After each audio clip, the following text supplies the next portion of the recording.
The Aes Sedai explained the White Tower, the Three Oaths, and the Seven Ajahs. Good evening, and welcome to the Sleep to Law series. Tonight, we will talk about the Aes Sedai, specifically focusing on the place they call home, the laws that bind them, and the different societies they belong to. We are going to explore the White Tower of Tar Valon. We will look at the structure of the building itself, the layout of the city, and the way the Aes Sedai organize their lives. It is a long story of stone, rules, and colors. If you would like to see more videos like this, please subscribe to the channel or leave a comment to let me know you are enjoying the series. Before we begin, I have a question for you. If you lived in this world and had to choose a color to wear that represented your job or your personality, what color would it be? It does not have to be one of the Ajah colors, just any color you like. Leave your answer in the comments below. Now, lie back and get comfortable as we travel to the banks of the river Erenin. Chapter 1. The Island and the Edifice. To understand the Aes Sedai, you must first understand where they live. They live in a place that is both a city and a fortress, but it looks like neither. The city is called Tar Valon. It sits on an island in the middle of the river Erenin. The river Erenin is not just a small stream, it is massive. It is one of the widest and strongest rivers in the world. The water is cold and deep. It flows from the far north and travels all the way down to the Southern Ocean. As the river flows south, it hits a large piece of land that splits the water in two. This piece of land is the island of Tar Valon. The river separates around the island, creating a natural barrier. The water moves fast on both sides. It is hard to cross the river if you do not use a bridge or a boat. This makes the island very safe. It is hard for an army to attack an island surrounded by such wide, rushing water. The island itself is long and not very wide, shaped a bit like a pointed oval. It is full of gardens, trees, and stone. To get onto the island, you have to cross one of the great bridges. These bridges are famous all over the world. They were not built by normal human hands. They were built by the ogier. The ogier are great builders who know how to work with stone in a way that humans do not. The bridges of Tar Valon are incredibly high. They arch over the water in huge spans. Even though they are made of heavy stone, they look light. When you look at them from a distance, they look like lace. The stone is carved with intricate patterns. It looks delicate, like something that might break if you touched it, but it is actually stronger than any normal wall. The bridges are wide enough for many wagons to cross side by side. At the end of each bridge there are huge gates. These gates lead into the city. The gates are set into the shining walls. The shining walls are the defensive walls that go all the way around the island. They are called the shining walls because they are made of a special pale stone that glitters in the sunlight. The walls are very tall and smooth. It would be almost impossible to climb them. They rise up from the water's edge and protect everything inside. When the sun hits the water and reflects onto the white walls, the whole island seems to glow. Once you pass through the gates and enter the city of Tar Valon, you notice that it does not look like other cities. In most cities, the streets are dirty and the buildings are just square boxes made of brick or wood. Tar Valon is different. Because the ogier built the oldest parts of the city, the buildings look like they grew out of the ground. They do not have sharp corners or flat roofs. Instead, the buildings have curves. Some of them look like waves crashing on a beach. Others look like huge seashells. Some look like cliffs that have been smoothed by the wind. The stone used for the buildings comes in many colors, but it is mostly pale and clean. You might see a building that looks like a white tower with a blue roof that curves like a bird's wing. You might see a shop that looks like a giant stone mushroom. The streets are paved with flat stones that fit together perfectly. There is no mud in the streets of Tar Valon. The city is kept very clean. There are parks everywhere. You are never far from a tree or a patch of grass in Tar Valon. The city is full of people. It is the center of the world for trade and politics. You can see people from every nation walking the streets. You see merchants with their wagons full of silk and spices. You see soldiers in their uniforms. You see simple farmers who have come to see the great city. But the people who run the city are the Aes Sedai. Even though the city has a council of wealthy merchants who handle the trade, everyone knows that the White Tower is really in charge. The streets of the city spiral inward. They all lead toward the center of the island. As you walk deeper into the city, the buildings get grander and more beautiful. But no matter where you are in the city, you can always see the White Tower. It stands in the exact center of the island. It is the tallest building in the known world. It is so tall that if you are standing at the bottom, you have to tilt your head all the way back to see the top, and sometimes the top is hidden by clouds. The White Tower sits in a large open square. This square is called the Tower Grounds. It is a wide, flat area, paved with stone. There are no other buildings close to the tower. This makes it look even bigger because it stands alone. The tower is made of snowy white stone. It looks like a single piece of bone that has been polished until it shines. It is round and smooth. There are no sharp edges on the outside of the tower. It goes up and up, narrowing slightly as it gets to the top, but the top is flat. The top of the tower is flat because that is where they say the Amerlin seat used to look out over the world. The sheer size of the structure is meant to make people feel small. When you walk toward the tower, you feel like an ant walking toward a mountain. It is designed to make you feel respect and a little bit of fear. This is the heart of the Aes Sedai power. It is a symbol that says they are above everyone else, watching and guiding the world. Let us walk up the steps to the main entrance. The steps are wide and made of the same white stone. They lead up to a huge set of doors. These doors are massive. They are made of heavy wood, bound with iron and silver. They are usually left open during the day so that people can come and go. When you walk through the doors, you enter the main entrance hall. The entrance hall is vast. The ceiling is so high that it is hard to see the details in the shadows above. The floor is a masterpiece. It is made of tiles in the colors of the 7 Ajahs. We will talk about the Ajahs later, but for now you just need to know the colors. Blue, red, white, green, yellow, brown, and grey.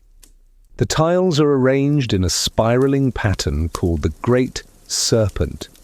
The Great Serpent is an ancient symbol of a snake eating its own tail. It represents time and eternity. The snake winds its way across the floor in a circle. The walls of the entrance hall are lined with tapestries and banners. The air inside the tower is always cool. It smells like old stone, beeswax from the candles, and dried herbs. It is a very clean smell. The tower is always quiet. Even though there are hundreds of women living there and hundreds of servants working there, the design of the building swallows sound. You do not hear people shouting. You only hear the soft sound of slippers on stone or the rustle of a dress.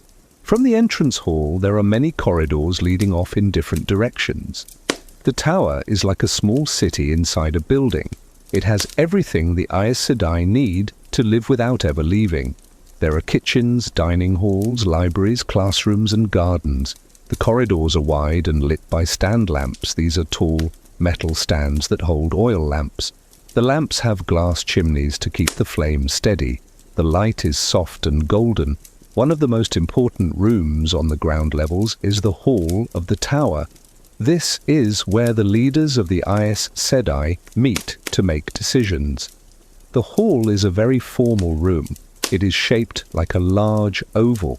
The walls are panelled with dark wood that gleams in the light. Along the walls there are seats for the sitters. The sitters are the representatives from each Ajah. There are 3 sitters for each Ajah, so there are 21 seats in total. The seats are arranged in groups. The benches are cushioned with velvet in the color of the Ajah that sits there. So there is a section with red cushions for the red Ajah, a section with green cushions for the green Ajah, and so on. The floor in the hall is also special. It has the pattern of the great serpent, but in the center there is a large mosaic of the flame of Tar Valon. This is the symbol of the Aes Sedai. It looks like a teardrop-shaped flame, white in color. At the head of the hall there is a single chair that sits higher than the others. This is the Amerlin seat. The chair is large and heavy. It has a high back. The wood is painted with stripes of all 7 colors. This symbolizes that the Amerlin belongs to all Ajahs and no Ajah.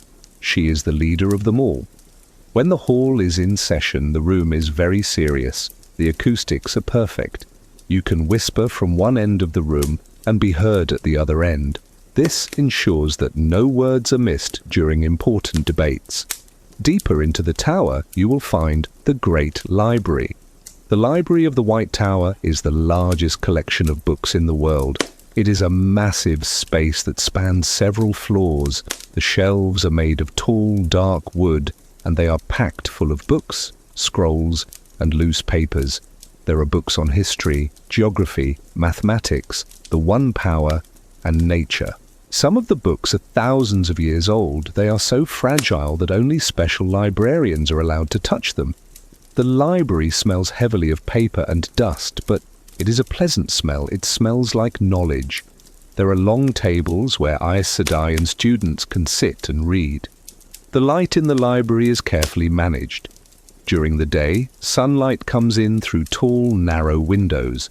At night, there are lamps placed on the tables.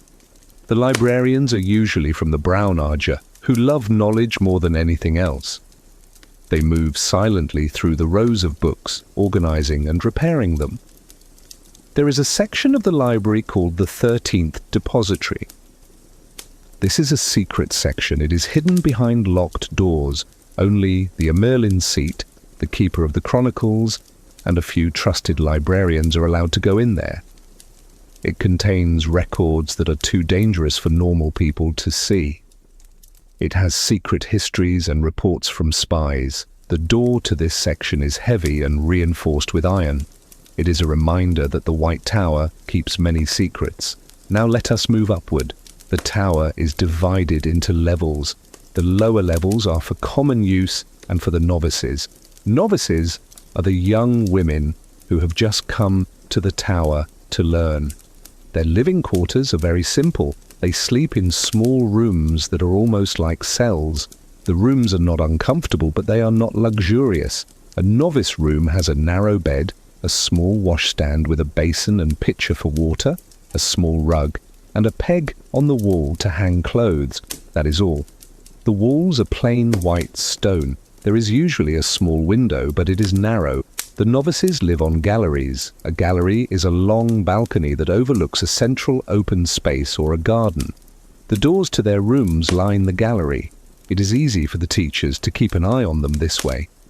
The novice quarters are usually full of activity early in the morning and late at night, but during the day they are empty because the novices are busy working or studying. Higher up in the tower are the quarters for the accepted. The accepted are women who have passed the first major test and are higher in rank than novices. Their rooms are a little bit bigger. They might have a larger bed or a desk for studying. They have a bit more privacy. Their galleries are higher up, giving them a better view of the city and the river. They are allowed to have a few personal items in their rooms, like a book or a vase of flowers. The upper levels of the tower belong to the full Aes Sedai. This is where the architecture changes to suit the residents. An Aes Sedai's room is not just a bedroom. It is usually a suite of rooms. They have a sitting room where they can receive guests, a bedroom for sleeping, and sometimes a small balcony. These rooms are decorated however the Aes Sedai wants. One Aes Sedai might fill her room with plants and flowers until it looks like a garden. Another might cover the walls with maps and charts. Another might have expensive rugs and fine furniture imported from distant lands. The corridors in the Aes Sedai quarters are wider and have more decoration. There are carpets on the floors to soften footsteps. There are niches in the walls with statues or vases. The higher you go in the tower, the higher the status of the person living there. The Amirlin's seat has her apartments near the very top. Her rooms are the most grand of all. She has a large study with a huge desk where she does her work. She has a private dining room and a large bedroom. Her windows offer the best view in the world. She can see the entire city of Tar Valon, the shining walls, the river splitting around the island, and the countryside for miles in every direction. The tower also has many hidden places. Because it is so huge, there are corridors that people rarely use.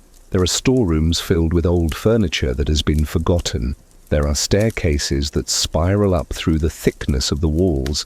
Some of these are servant stairs used by the people who clean and cook, so they are not seen by the Aes Sedai.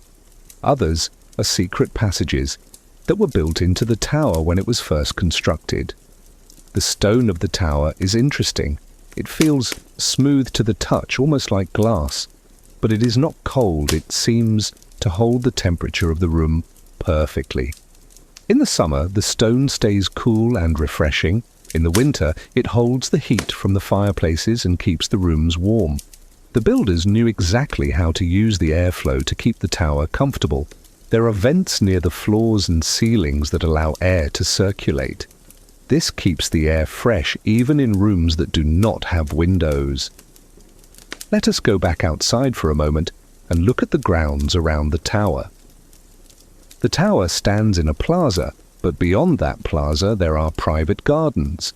These gardens are only for the Aes Sedai and their students. They are surrounded by high walls so that people in the city cannot see inside. The gardens are beautiful. They have walking paths made of white gravel. There are fountains that spray water into the air, making a soothing sound. There are stone benches where women can sit and think or read. The plants in the gardens are tended by servants who are experts at gardening.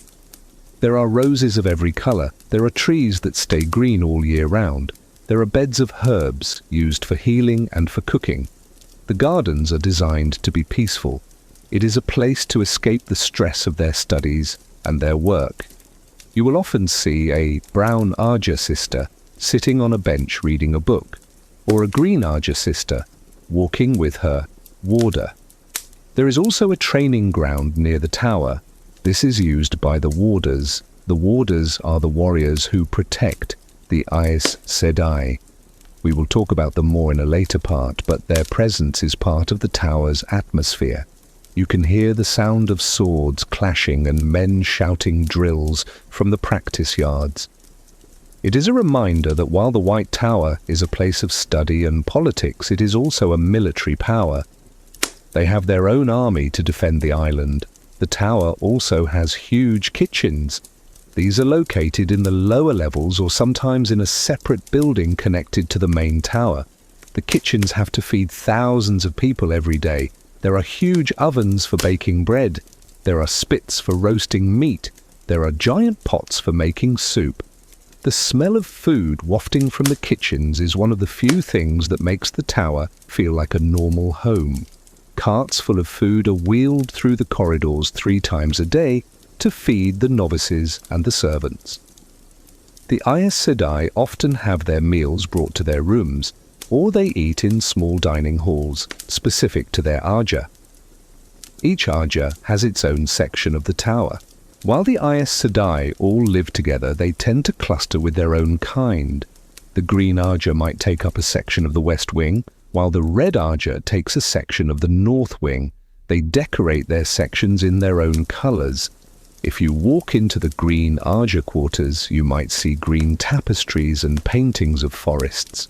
If you walk into the White Ajah quarters, The decoration will be very simple and plain, mostly white, reflecting their love of logic and lack of emotion. The atmosphere in the tower changes depending on the time of day. In the morning, just before the sun rises, the tower is silent. The only sound is the wind blowing around the high stone walls. As the sun comes up, the servants wake up first. They start lighting the fires and heating the water. Then the novices wake up. They have to get up very early to start their chores. You might hear the distant ringing of a bell that tells them it is time to rise. By mid-morning, the tower is busy. People are rushing from one room to another. Classes are being taught. The library is full.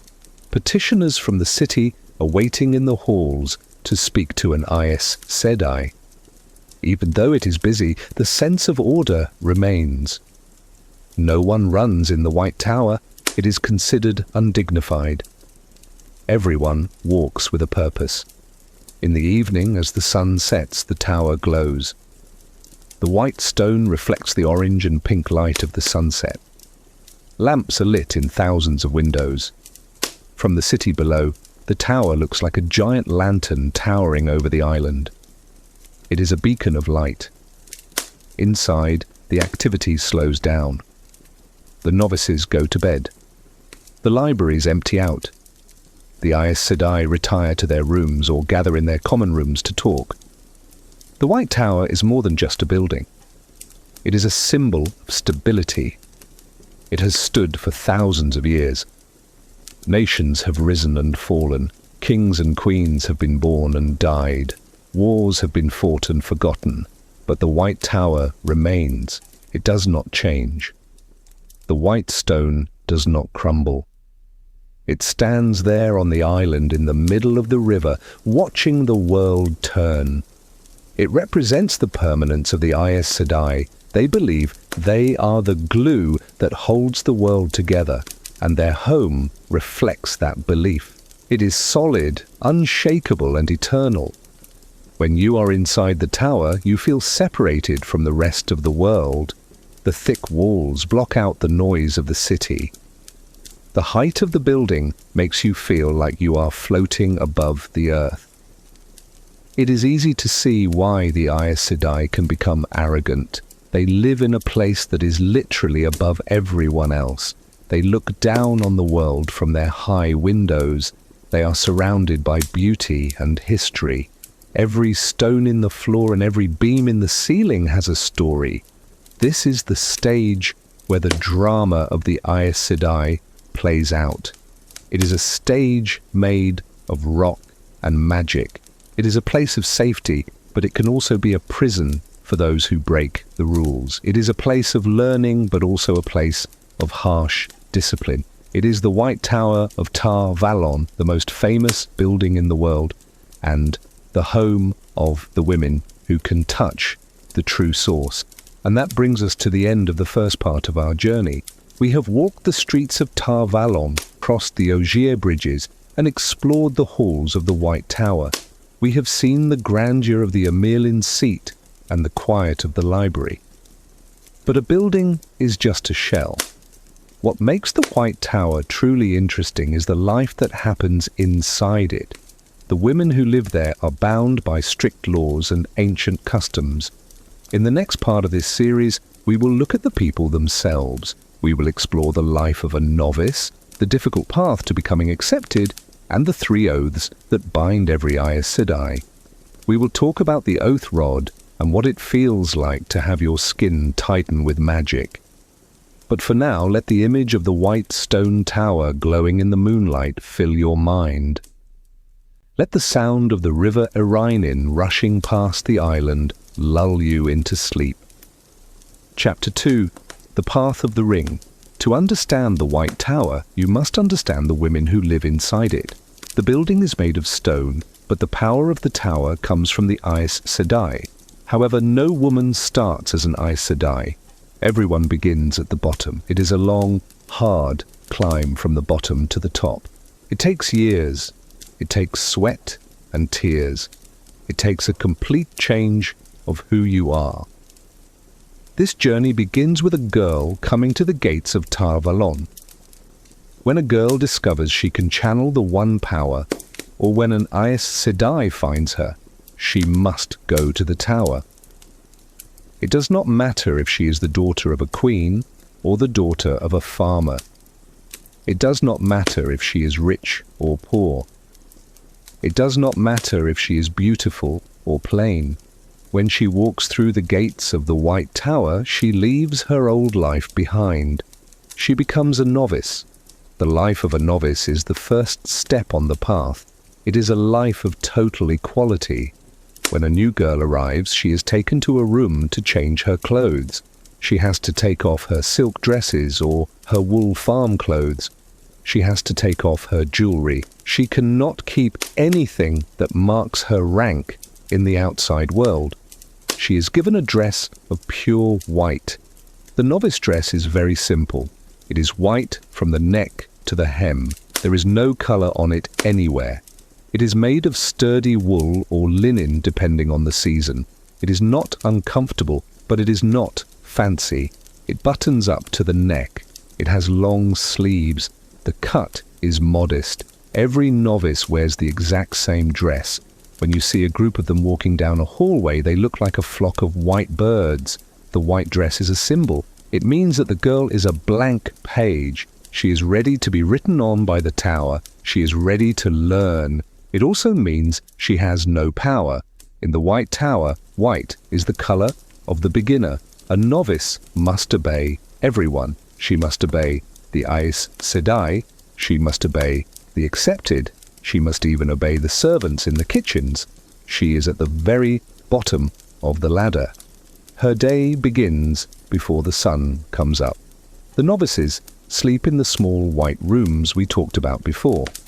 A bell rings in the hallway. It is a loud, clear sound that echoes off the stone walls. There is no time to lie in bed and be lazy.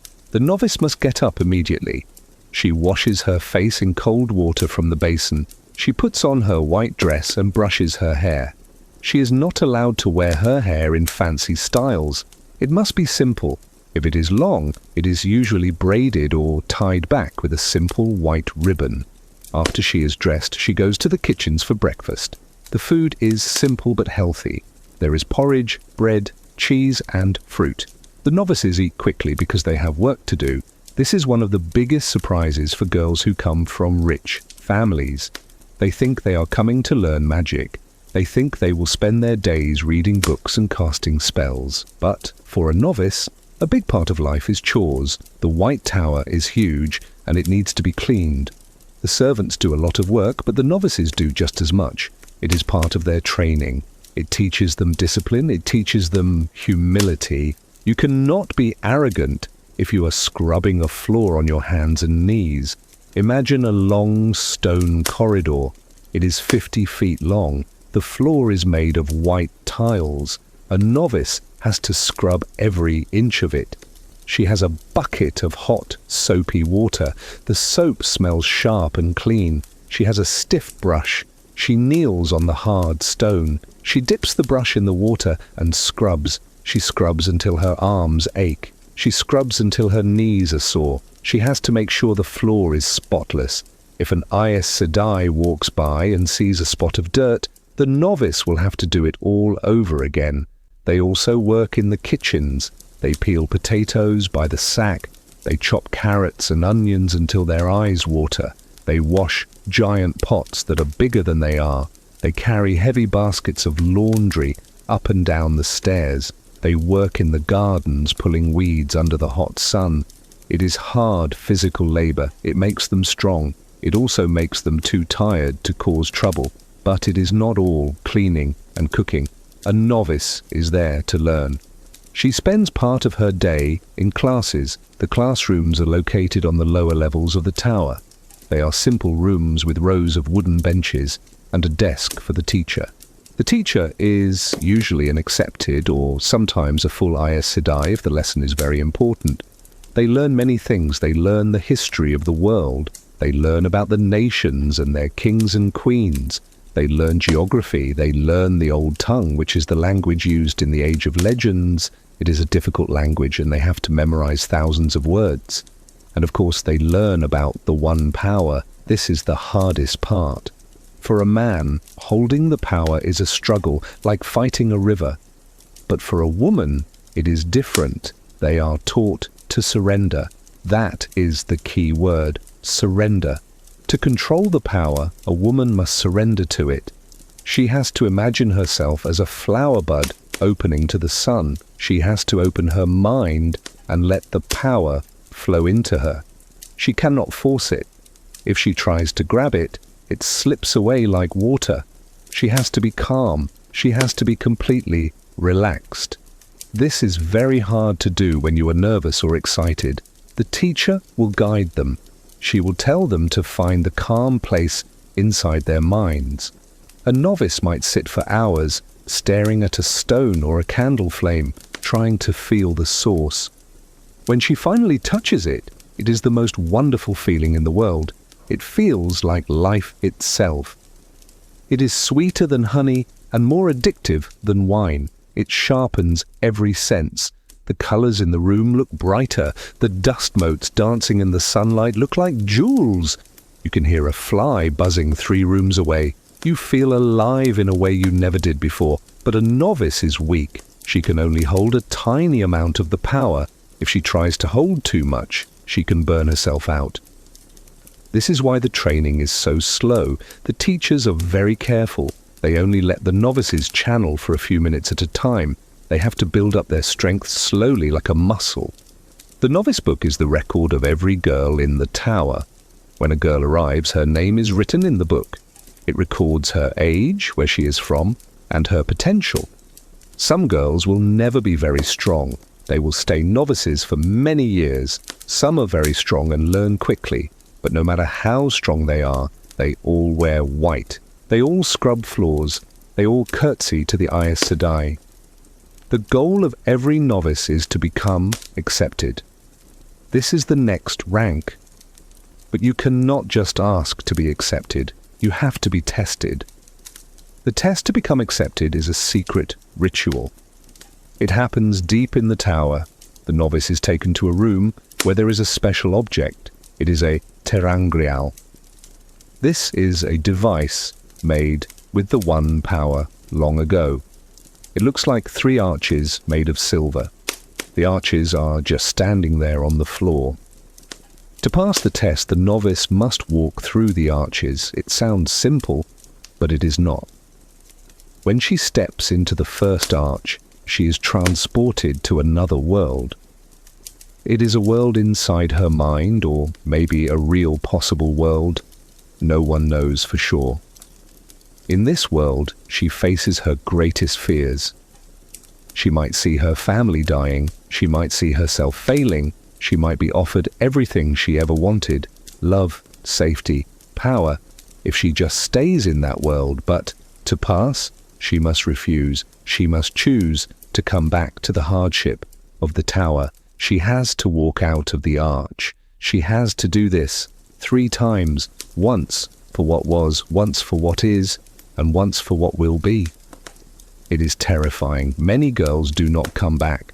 They disappear inside the arch and are never seen again, or they come back screaming and refuse to go on. If you refuse to go on, you are put out of the tower. You fail. But if she passes, if she walks through all 3 silver arches and comes out the other side, she is washed clean. She is no longer a novice. She is accepted. The ceremony of raising is simple. She is given a new dress.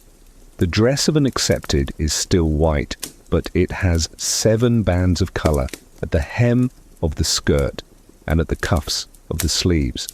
The colors are the colors of the 7 Ajahs. This shows that she is now closer to becoming an Aes Sedai, but she has not chosen her Ajah yet. She belongs to all of them potentially. She is also given a ring. This is the Great Serpent Ring. It is made of gold. It is shaped like a snake eating its own tail. Every Aes Sedai wears this ring. The accepted wears it on the 3rd finger of her left hand. It is the first sign to the world that she is a woman of the tower. When she walks down the street in Tar Valon, people will move out of her way when they see the ring and the banded dress. Life changes when you become accepted. You are no longer at the bottom. You are in the middle. You get a better room. You get better food. You do not have to scrub floors anymore. In fact, you might be in charge of the novices who are scrubbing the floors. You can give orders. But the work is harder in a different way. The lessons become much more difficult. As a novice, you are learning the basics. As an accepted, you are learning how to really use the power. You learn dangerous weaves. You learn how to control weather. You learn how to heal wounds. You have to study for hours and hours. If you make a mistake now, the punishment is more severe, and you are still not free. You still have to obey the Aes Sedai perfectly. If an Aes Sedai tells an accepted to jump, the accepted asks, "How high?" This period can last for years. Some women are accepted for 10 or 20 years. They are watched closely. The Aes Sedai are looking for maturity. They want to see if the woman can stay calm under pressure. They want to see if she can keep secrets. They want to see if she puts the white tower above everything else in her life. Finally, the day comes when she is judged ready. She is called to the hall of the tower. She has to pass one final test. This test is to see if she can keep her cool while holding the one power under extreme stress. She has to weave complex patterns of magic while other Aes Sedai distract her and try to break her concentration. If she stays calm, if she finishes the weaves perfectly, she passes. Then comes the most important moment of her life, the raising. She kneels before the Amirlin seat. She swears the 3 oaths, and then a shawl is placed on her shoulders. The shawl is the color of the Ajah she has chosen to join. If she chooses the green Ajah, she gets a green shawl. If she chooses blue, she gets a blue shawl. At that moment, she is an Aes Sedai. She is a sister to all others.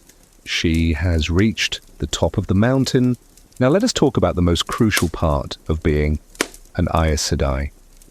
The 3 oaths. These are not just words. In our world, if you take an oath, you can break it.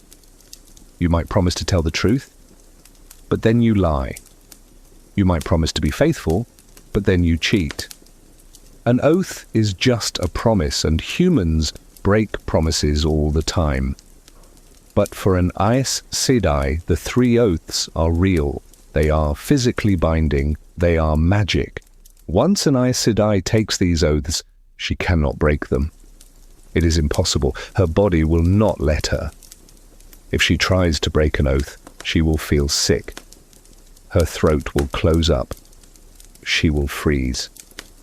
The oaths are sworn on the oath rod. This is a very special object. It is a terangreal. It looks like a smooth white rod. It is about 1 foot long. It is slightly thicker than a thumb. It is not made of wood or metal or stone. It feels like ivory, but harder. It is perfectly smooth. There are no carvings on it except for a number in the old tongue that most people do not notice. When the new Aes Sedai kneels to take her vows, she holds the oath rod in her hands. She channels the one power into it. A spirit or a sister standing nearby also channels into it to seal the oath. The rod glows. It feels heavy. As she speaks the words, the magic wraps around her. The sensation is intense.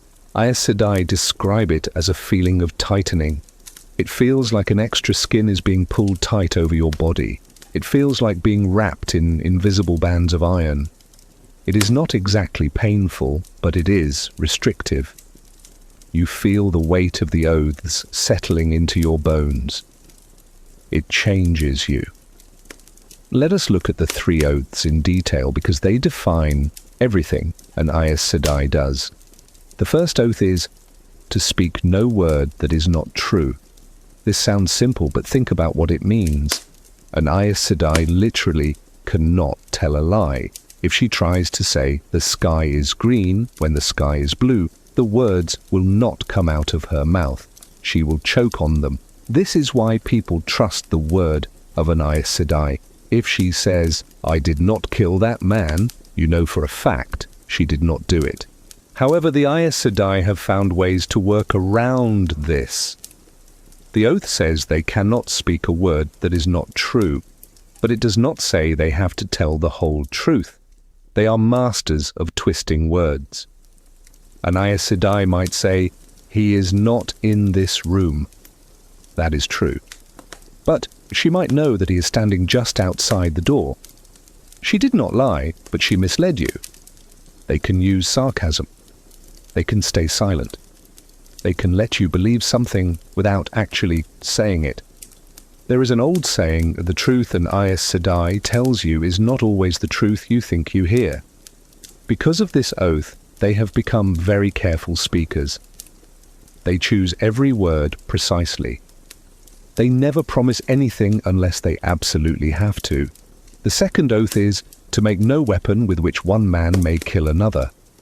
This oath was created to prevent Aes Sedai from making terrible weapons of war. In the ancient past, channelers made swords and spears that could cut through steel, or bombs that could destroy cities, and the world was afraid of that power, so the Aes Sedai swore to stop doing it. This means an Aes Sedai cannot forge a sword using magic. She cannot create a poison gas. She cannot build a machine designed for killing. She can make a knife, but only if it is a tool for eating or working, not a weapon of war.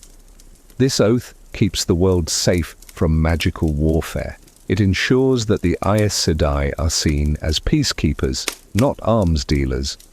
The third oath is never to use the one power as a weapon except against dark friends or shadow spawn, or in the last extreme defense of her life, the life of her warder, or another Aes Sedai.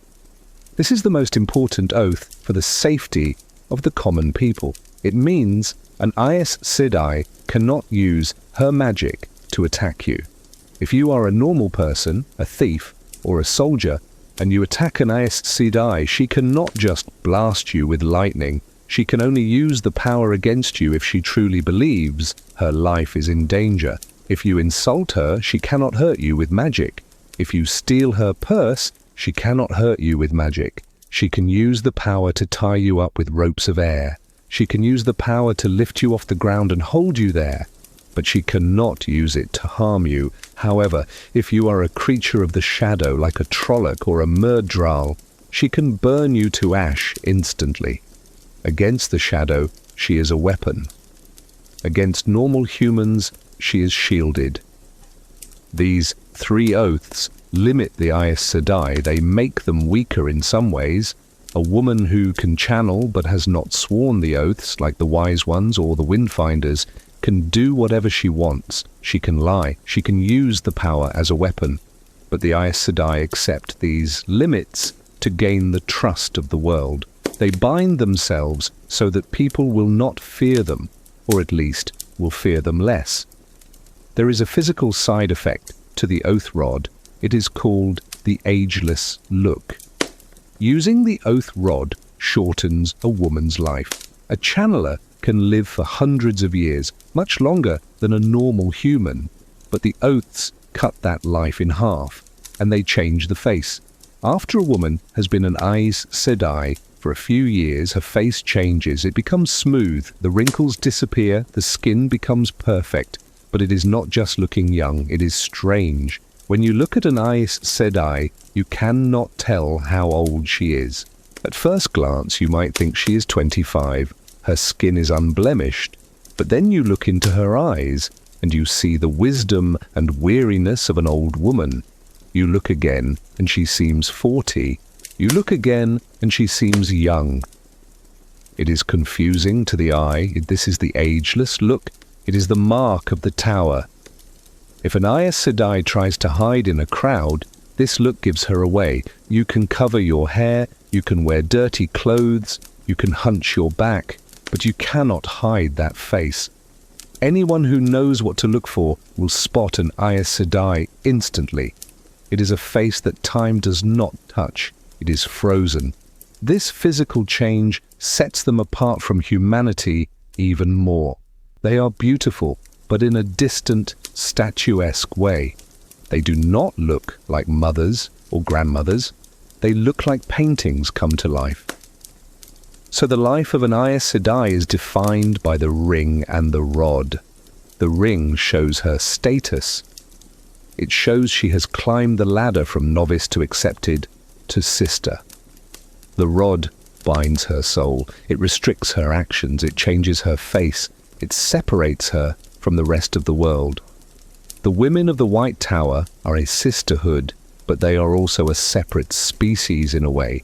They live by different rules. They see the world differently. When they walk into a room, the atmosphere changes. People stop talking. People bow. There is an aura of power around them that is palpable. And within this sisterhood, there are divisions. Once a woman puts on the shawl, she is no longer just an Aes Sedai. She is a red, or a green, or a blue. She joins a smaller family within the big family. These are the Ajahs. Each Ajah has its own philosophy, its own purpose, and its own culture. They are like 7 different political parties, or 7 different guilds, all living under one roof. In the next part of our story, we will explore the first group of Ajahs. We will look at the women who dedicate their lives to logic and knowledge. We will meet the healers who can knit flesh back together. We will meet the diplomats who stop wars before they begin. We will delve into the brown, white, grey, and yellow Ajahs. We will see how they think and what makes them unique.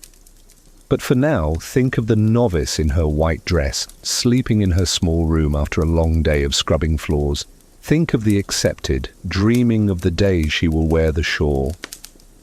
Think of the Aes Sedai with her smooth, ageless face, watching the moon rise over the White Tower. The tower is silent now. The halls are empty. The great serpent ring lies on the bedside table, gleaming in the dark. Rest now, and let the quiet of the tower surround you. Chapter 3. The Ajahs of Mind and Spirit. We have walked through the great halls of the White Tower, and we have felt the weight of the oaths that bind the women who live there. Now we must look closer at the women themselves. When an accepted is raised to the shawl, she does not just become an Aes Sedai. She joins a society, she joins a family within the family. These are the Ajahs. There are 7 Ajahs in the White Tower. Each one is represented by a color: blue, red, white, green, yellow, brown, and grey.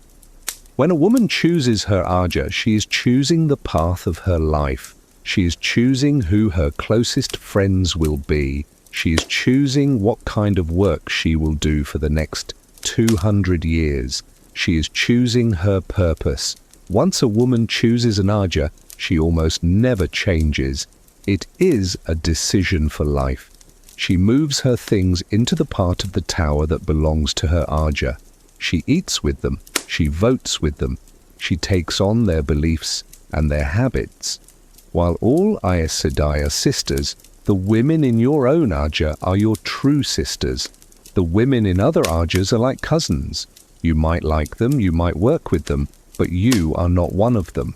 Tonight we will explore 4 of these societies. We will look at the Ajahs that focus on the mind, the spirit, and the health of the world. We will look at the brown, the white, the grey, and the yellow. These are the women who build the foundation of knowledge, law, logic, and healing upon which the White Tower stands. Let us begin with the Brown Ajah. The Brown Ajah is the memory of the world. Their colour is the colour of rich earth, of tree bark, and of old leather book covers. The sisters of the Brown Ajah dedicate their lives to one thing above all else: knowledge. They believe that knowledge is power, but more than that, they believe that knowledge must be preserved. If knowledge is lost, it is lost forever, and the world becomes a darker place. When you walk into the section of the tower that belongs to the Brown Ajah, the first thing you notice is the silence. It is a heavy, comfortable silence. It feels like a library. The corridors are lined with shelves. There are books everywhere. They are stacked on tables. They are piled on the floor. There are scrolls rolled up and stuffed into cubby holes. The air smells of dust, dry paper, and ink. It is a dry, musky smell that is very comforting to those who love to read. The rooms of the Brown sisters are often messy. They do not care much for decoration or fancy furniture. A Brown sister might have a beautiful chair, but you cannot see it because it is covered in stacks of paper. She might have a nice rug, but it is covered in open books. They are not messy because they are lazy. They are messy because they are busy. They are always researching. They are always writing.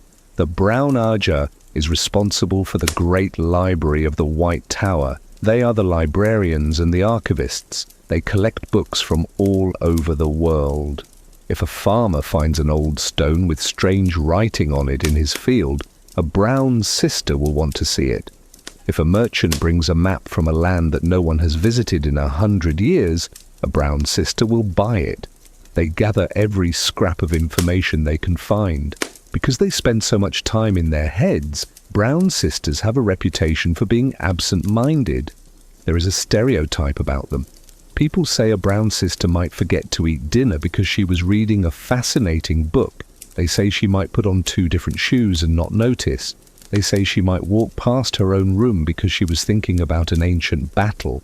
There is some truth to this. Brown sisters can be dreamy. They often have ink stains on their fingers. They might look a bit disheveled compared to the other Aes Sedai. While a green sister might spend hours choosing the perfect dress, a brown sister just grabs whatever is clean and puts it on. She does not care if she is fashionable. She cares about the truth. But do not make the mistake of thinking they are stupid or weak. They are not. The Brown Ajah knows more than anyone else. They know the secrets of kings and queens from 500 years ago. They know how the dark forces move. They know the geography of the world better than any general. When the tower needs to know something obscure, they go to the Browns. The Brown Ajah is also very practical. They are not just reading for fun. They are preserving the history of humanity. During the breaking of the world, when civilization collapsed, much was lost. The Brown Ajah sees it as their holy duty to save what is left.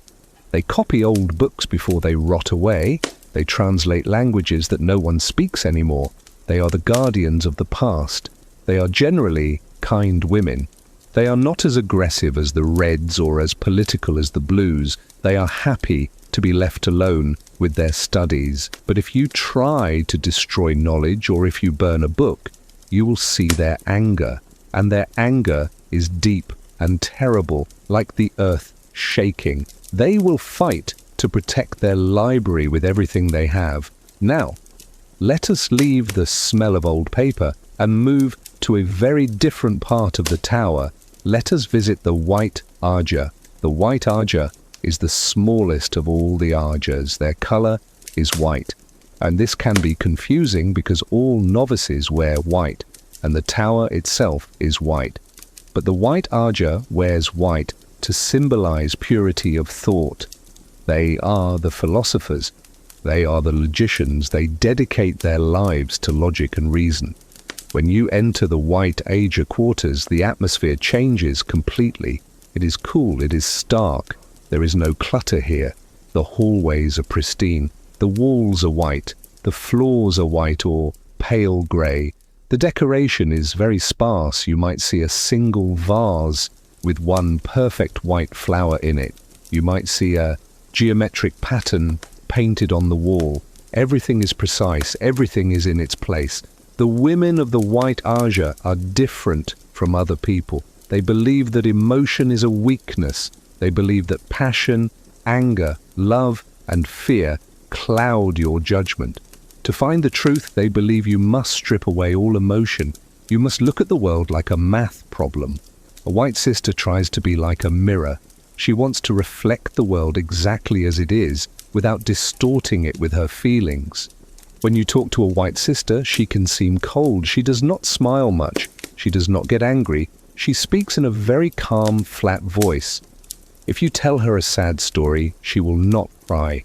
She will analyze the story.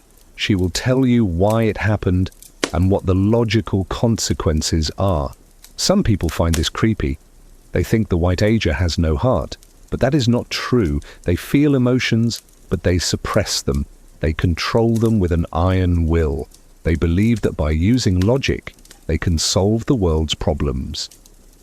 They don't want to fix the world with kindness. They want to fix it with reason.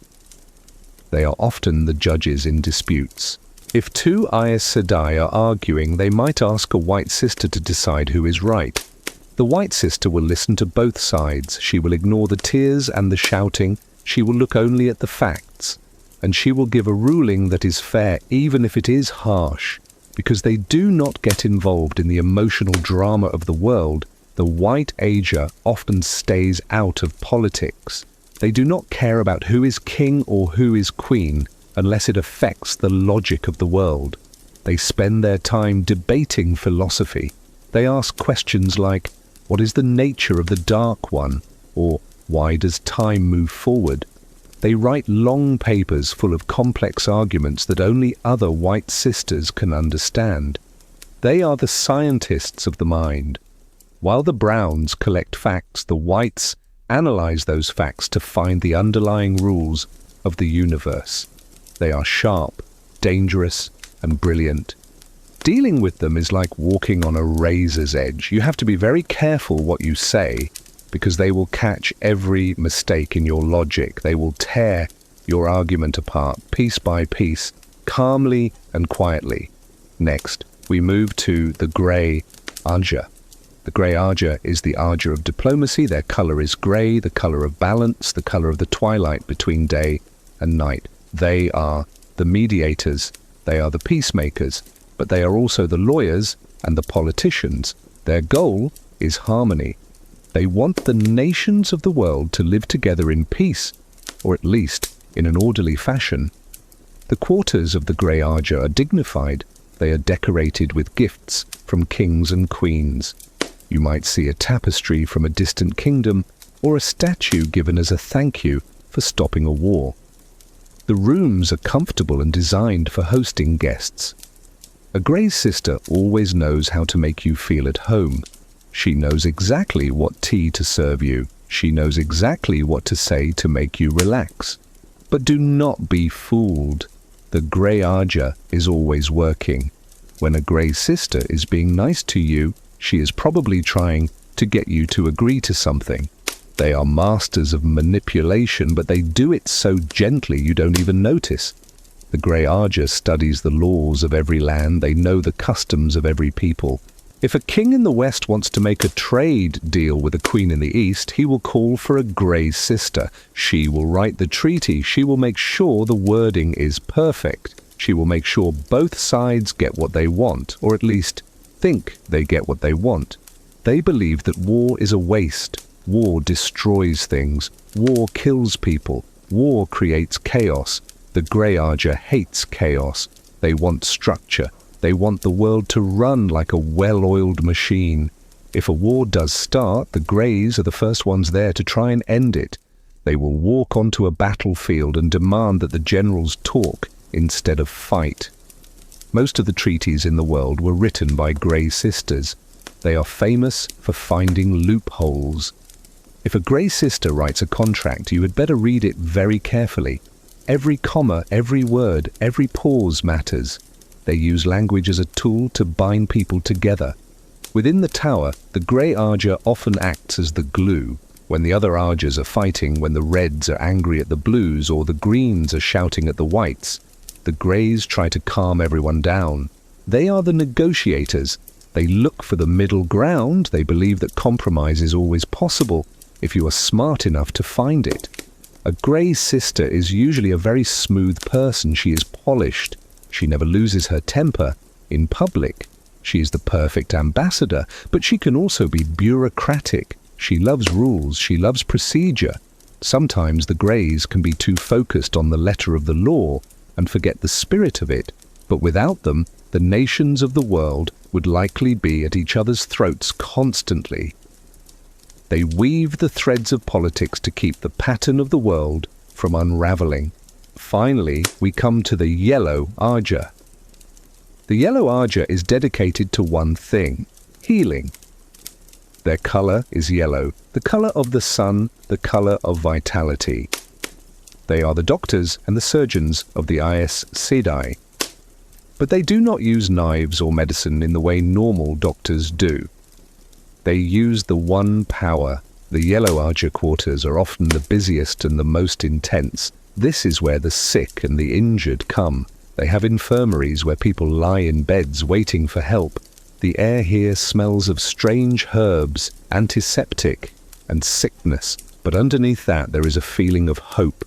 The women of the Yellow Ajah are passionate. You cannot be a healer if you do not care about life. They hate death. They take it personally. If a patient dies, a yellow sister feels like she has lost a battle. She feels angry. They fight death with every ounce of their strength. Because they have such a specialized skill, the yellow sisters can be arrogant. They believe that what they do is the most important thing in the world. The browns just read books. The greys just talk. The whites just think. But the yellows save lives. They fix broken bodies. They feel superior because they hold the power of life and death in their hands. A yellow sister is usually very confident. When she walks into a sick room, she takes charge immediately. She does not ask for permission. She orders people to move. She tells the patient what to do. She radiates authority. And usually people listen because she is the only one who can save them. Healing with the one power is a complex art. It uses spirit, air, and water mostly. The weave is intricate. When a yellow sister heals someone, it is not gentle. It is a shock to the system. The patient feels an icy cold sensation rushing through their body. It hurts, but then the pain vanishes. A broken bone snaps back into place instantly. A deep cut closes up and leaves only a faint scar. A fever breaks in seconds. However, this magic comes with a price. Healing takes energy from the patient. If you heal a man who is close to death, the effort of being healed might kill him. The yellow sisters have to be careful. They have to know how much the patient can handle. Sometimes they can only heal a little bit at a time. They also use herbs and traditional medicines to help. They grow rare plants in their gardens to make salves and teas. The Yellow Ajah is constantly trying to find new ways to heal. They study diseases. They try to figure out how to cure things that cannot be cured. For a long time, they believed they knew everything there was to know about healing. They were very set in their ways. They thought their method was the only method. But deep down, they have a hunger to be better. They want to be able to heal anything. In the tower, the yellows are often seen as a bit separate. They don't care as much about the politics of the world unless it involves a plague or a sickness. They are focused on their craft. They spend their days in the infirmary, their hands glowing with the one power, knitting flesh and bone back together. So here we have 4 of the 7 spokes of the wheel. We have the Brown Ajah, the introverts with ink on their fingers, lost in the stacks of the library, protecting the history of the world from oblivion. They are the mind's memory. We have the White Ajah, the cool logicians, sitting in their pristine white rooms, dissecting the truth with the scalpel of reason.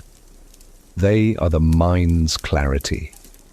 We have the Grey Ajah, the smooth diplomats, writing treaties on parchment, weaving words to stop armies from marching. They are the world's conscience and law.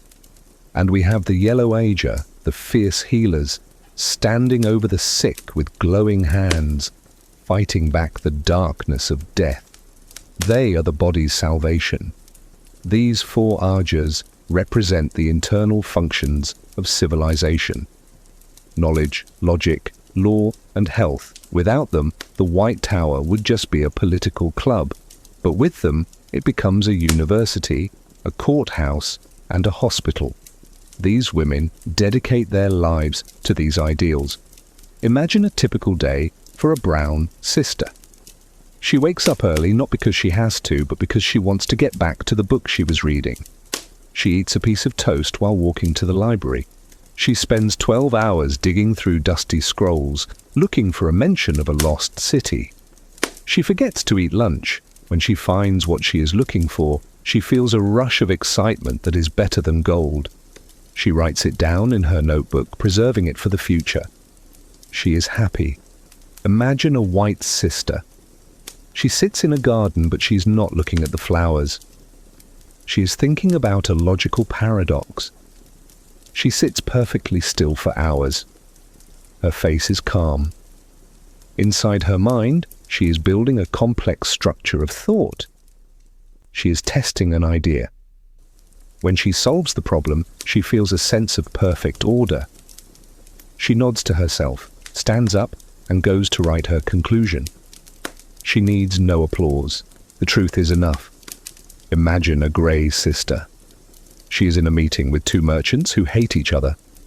They are shouting. She sits calmly, sipping her tea. She waits for them to stop. Then she speaks. Her voice is soft but firm.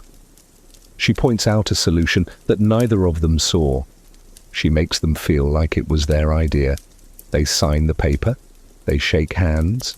She smiles. She has created order out of chaos. That is her victory. Imagine a yellow sister. A novice is brought in with a broken leg from falling off a horse. The girl is crying in pain. The yellow sister lays her hands on the leg. She feels the break with the power. She weaves the flows of spirit, air, and water. The girl gasps as the cold rushes through her. The bone knits. The pain stops. The yellow sister wipes sweat from her own forehead. She looks at the girl and tells her to be more careful. She has fixed what was broken. She has denied the world its pain. These are the women of the mind and spirit. They are the scholars, the thinkers, the peacemakers, and the healers. They give the White Tower its depth. They are the reason kings send their sons to be educated there, and why the sick travel thousands of miles to reach the gates of Tar Valon. But the White Tower is not just a place of study and healing. It is also a place of power and action. There are other Ajahs, Ajahs that deal with men, Ajahs that fight wars, Ajahs that hunt down dangerous criminals, the blue, the green, and the red. These are the Ajahs of action. They are the ones who leave the tower to shape the world with their own hands.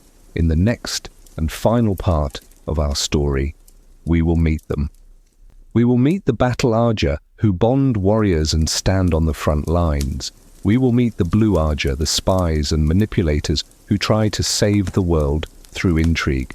And we will meet the Red Ajah, the police of the One Power, who protect the world from men who can channel. We will also look at the woman who leads them all, the Amerlin seat. But for now, let us stay in the quiet of the library. Let us rest in the cool logic of the white rooms. Let us find peace in the grey balance. Let us feel the soothing touch of the yellow light. The work of the mind is done for the day. The books are closed, the arguments are finished, the patients are sleeping. Chapter 4. The Ages of Action and Governance. We have explored the quiet halls where books are written and thoughts are debated. We have seen the healing rooms where life is saved, but the White Tower is not just a place of reflection. It is a power. It is a force that moves in the world. There are women in the tower who do not sit still. They do not wait for the world to come to them. They go out and grab the world by the collar. They fight wars. They hunt criminals. They pull the strings of nations. These are the ages of action. The green, the blue, and the red. And ruling over them all is the Amerlin seat. Let us begin with the Green Ajah. The Green Ajah is often called the Battle Ajah. Their color is green. It is the green of the forest in summer. It is the green of the grass on a battlefield. These women hold a specific purpose, to stand ready for the last battle. They believe that the Dark One will break free again one day. And when that happens, the Aes Sedai must be ready to fight. Because they are preparing for war, the Green Sisters are different from the others. They do not hide in libraries. They are fierce. But interestingly, they are also the most filled with life. They love life because they know they might die fighting the shadow. When you see a Green Sister, she is often dressed in the finest clothes. They love fashion. They love jewelry. They are not plain like the Whites or disheveled like the Browns. A Green Sister wants to be seen. She might wear a dress of green silk cut for riding horses. She might wear gold necklaces and bracelets set with emeralds. They are bold. They also have a very different relationship with men.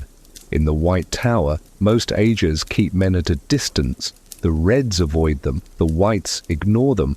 But the Greens like men. They like the company of men. They respect men who are warriors. This brings us to the most unique thing about the Green Ajah, their warders. We need to talk about the warders in detail because they are a huge part of the Aes Sedai world, especially for the Greens. A warder is a warrior who is bonded to an Aes Sedai. Most Ajahs allow a sister to have one warder. But the Green Ajah is the only one that allows a sister to have as many warders as she wants. Some Green Sisters have 3 or 4. They call them my boys or my arms. The bond between an Aes Sedai and her warder is magic. It is done with the one power. The sister touches the man's head and weaves the flows of spirit. It connects their minds. It is not telepathy exactly. They cannot read each other's thoughts like a book, but they can feel each other. Imagine having a small knot in the back of your mind. That knot is another person. You can feel where they are. If your warder is in the next room, you know it. If he is 10 miles away, you can point a finger and say, he is that way. You can feel his emotions. If he is angry, you feel a hot prickle. If he is hurt, you feel his pain. If he dies, the shock is so terrible it can kill the Aes Sedai or make her go mad with grief. For the warder, the bond gives him gifts. He gains stamina. He can run for miles without getting tired. He can go without food or water longer than a normal man. He heals faster. If he gets a cut, it stops bleeding quickly. He can sense creatures of the shadow. If a Trolloc or a Myrddraal is nearby, the warder feels it. His skin feels cold or wrong. He is the perfect bodyguard. The warders wear a special cloak. It is called a fan cloth cloak. This cloak is disturbing to look at. The fabric is made in a way that it shifts colors to match the background. If a warder stands in front of a stone wall, the cloak looks like stone. If he stands in the forest, it looks like leaves and shadows. It does not make him invisible, but it makes him hard to see. When you look at a warder, your eyes slide off him. It is hard to focus on him. He looks like a piece of the scenery that is constantly moving. In a fight, this is a huge advantage. You swing your sword at him, but you miss because you cannot tell exactly where his body is. The wind blows the cloak, and parts of him seem to disappear. The Green Sisters surround themselves with these warriors. They train with them. A Green Sister knows how to ride a war horse. She knows tactics. She is not afraid of mud or blood. But when the fighting is done, she is the first to laugh and call for wine. They are the most human of the Aes Sedai in many ways. They embrace the passions of the world. They are the fire that burns against the cold dark. Now let us turn to the Blue Ajah. The Blue Ajah is the Ajah of causes. Their color is blue, the color of the sky, the color of the deep ocean. The Blue Sisters are the most political. They are the ones who believe that the Aes Sedai should run the world. They want to fix things. They want to save the world, even if the world does not want to be saved. A blue sister is never just sitting around. She is always planning. She always has a scheme. If there is a king who is treating his people badly, a blue sister will try to replace him with a better king. If there is a famine in a country, a blue sister will try to organize relief, but she will also use it to gain influence for the tower. They are the masters of intrigue. To be a blue, you have to be smart, but you also have to be a little bit sneaky. They have the largest spy network in the world. They call their spies eyes and ears. Every blue sister has her own private network. Imagine a beggar sitting on a street corner in a distant city. He sees a general march his army out of the gate. The beggar writes a tiny note and ties it to the leg of a pigeon. The pigeon flies to a merchant. The merchant puts the note in a barrel of apples. The barrel is shipped to Tar Valon. A servant opens the barrel, finds the note, and brings it to a blue sister. This is how they know everything. They know which queen is pregnant. They know which lord is secretly broke. They know where armies are moving. They gather this information and use it. They believe that information is the only way to keep the world safe. The blue Ajah is small compared to the red or the green, but they are very powerful because they are so united. When the blues decide to do something, they all do it together. They are very loyal to each other. However, their meddling makes people nervous. Many kings and queens are afraid of the blue Ajah. They know that a blue advisor might be helpful, but she is also steering the kingdom where she wants it to go. A blue sister thinks she knows what is best for everyone. She is like a strict mother who forces the world to eat its vegetables. She is doing it for your own good, whether you like it or not. Their rivalry with the red Ajah is legendary. The blues and the reds hate each other. They disagree on almost everything. The blues want to guide the world. The reds want to police it.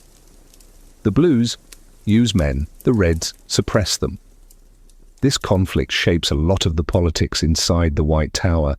And speaking of the red Ajah, let us look at them now. The red Ajah is the largest Ajah. Their color is red. It is the red of blood, the red of warning, the red of fire. They have a very specific, very difficult job. Their main purpose is to prevent another breaking of the world. To understand the red Ajah, you have to remember the history. Long ago, men who could channel the one power went mad. They destroyed the world. They broke the continents apart and drained the oceans. Since then, the male half of the source has been tainted. Any man who channels will eventually go insane and rot alive. The red Ajah exists to find these men. They are the police. They hunt men who can channel. It is a grim, terrible duty. When they find a man who can channel, they must capture him. They bring him back to the White Tower, and then they gentle him. Gentling is the act of cutting a man off from the one power forever. It is done in a circle of Aes Sedai. They use the power to sever the connection. For the man, it is worse than death. He can still feel the source, but he cannot touch it. It is like being thirsty and seeing a cup of water, but never being able to drink. Most men who are gentled lose the will to live. They stop eating, they stare at the wall, they eventually die of sorrow. The Red Sisters have to do this. If they don't, the men will go mad and kill innocent people. The Reds see themselves as the protectors of the world. They do the dirty work that no one else wants to do. Because of this, they are hard women. They are stern. They do not have a sense of humor. The Red Ajah is the only Ajah that does not have warders. They do not bond men. They do not trust men. They believe that men caused the destruction of the world, so men must be controlled. They rely on their own strength. A Red Sister is dangerous. She is trained to fight other channelers. She knows how to shield a man from the source. She knows how to wrap him in flows of air so he cannot move. Because they hunt men, and because they do not have warders, The red Ajah is often isolated. The other Ajahs think the reds are too harsh. The greens think the reds hate men too much. The blues think the reds are power-hungry. The common people are terrified of them. If you see a red sister riding into your village, you know trouble has come. You know someone is going to be taken away. But the red sisters believe they are the only ones who are truly saving the world. They believe the other Ajahs are playing games while the reds are dealing with the real threat. They are proud. They are disciplined. They are the wall that stands between civilization and the chaos of the male channelers. So we have the green warriors, the blue plotters, and the red hunters. These three Ajahs are the hands of the tower. They reach out and touch the nations. But who controls these hands?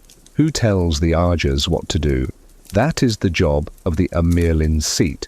The Amirlin seat is the title of the leader of the Aes Sedai. It is also the name of her throne. The woman who holds this title is the most powerful woman in the world. She rules from the White Tower, but her authority is recognized by kings and queens everywhere. When the Amirlin speaks, monarchs listen. The Amirlin is chosen for life. Once she is elected by the hall of the tower, she is Amirlin until she dies or is removed, which is very rare. When she is chosen, she must give up her Ajah. It does not matter if she was a red or a blue or a green. Once she sits in the chair, she belongs to all Ajahs and to none. To show this, she wears a stole. A stole is a long strip of cloth worn around the neck. The Amirlin stole has stripes of all 7 colors: blue, red, white, green, yellow, brown, and grey. This symbolizes that she represents everyone. She has to be fair. She cannot favor her old Ajah. If she was a red, she cannot just do what the reds want. She has to balance the needs of the greens and the blues too. It is a lonely job. The Amirlin has no friends. She cannot have friends because showing favor to one sister creates jealousy in the others. She is isolated at the top of the tower. She lives in the grandest rooms, eats the best food, and wears the finest clothes, but she carries the weight of the world on her shoulders. She has one person who helps her, the Keeper of the Chronicles. The Keeper is like her second-in-command or her secretary. The Keeper also wears a stole with the 7 colors. The Keeper stands by the Amirlin's side, announces visitors, and keeps the records of the tower. But even the Keeper is a subordinate. The final decision always rests with the Amirlin. The Amirlin's seat has to be a master politician. She has to keep the 7 Ajahs from fighting each other. She has to deal with the kings of the world. She has to watch for the shadow. She has to manage the finances of the tower. She has to decide when to enforce the law and when to be merciful. She carries a staff of office. It is made of white wood, topped with the flame of Tar Valon in gold. When she bangs the staff on the floor, the hall goes silent. Her word is law within the tower. A novice trembles if the Amirlin looks at her. Even a king will bow his head when she enters the room. The history of the Amirlins is long. Some were great and wise, some were weak, some were cruel. But the position itself is sacred to the Aes Sedai. It represents their unity. Without an Amirlin, the Ajahs would split apart. They would become 7 different little towers fighting each other. The Amirlin binds them together into one white tower. And so we have seen the full picture. We started on the island in the river Erinin, looking up at the shining white walls of the greatest city in the world. We walked across the ogier-built bridges that look like stone lace. We stood in the shadow of the white tower, the bone-white spire that touches the clouds. We went inside and saw the novices in their white dresses, scrubbing the floors and dreaming of magic. We saw the accepted in their banded dresses, facing their fears in the silver arches. We saw the Aes Sedai with their ageless faces bound by the 3 oaths. unable to lie but able to twist the truth. We met the 7 societies, the brown librarians saving the past, the white philosophers seeking logic, the grey diplomats weaving peace, the yellow healers fighting death, the green warriors loving life, the blue schemers saving the world, and the red hunters protecting it from madness. It is a complex world. It is a world of women who have taken on the burden of guiding humanity. They are not perfect. They can be arrogant, they can be manipulative, they can be cruel, but they are also brave. They are dedicated. They give up their normal lives, husbands, children, freedom to serve the tower. When you think of the Aes Sedai, think of the colours, think of the rainbow of shawls moving through the white stone halls. Think of the golden great serpent ring on a finger. Think of the smooth, unreadable face that hides 1,000 secrets. The White Tower stands eternal. The wheel of time turns and ages come and pass, but the tower remains. It is a beacon of light in a dark world. It is a symbol of hope and fear. Now our journey through Tar Valon is at an end. We have explored every corner of the map tonight. The lamps in the White Tower are being extinguished one by one. The novices are asleep in their beds. The Emirlin has put down her pen. The warders are resting by the fire. The city is quiet, save for the rushing of the river against the shining walls. It is time for you to rest as well. Let the image of the white stone and the colourful silks fade from your mind. Let the silence of the library wrap around you. The story is done. The lore is learned. Sleep now. Good night.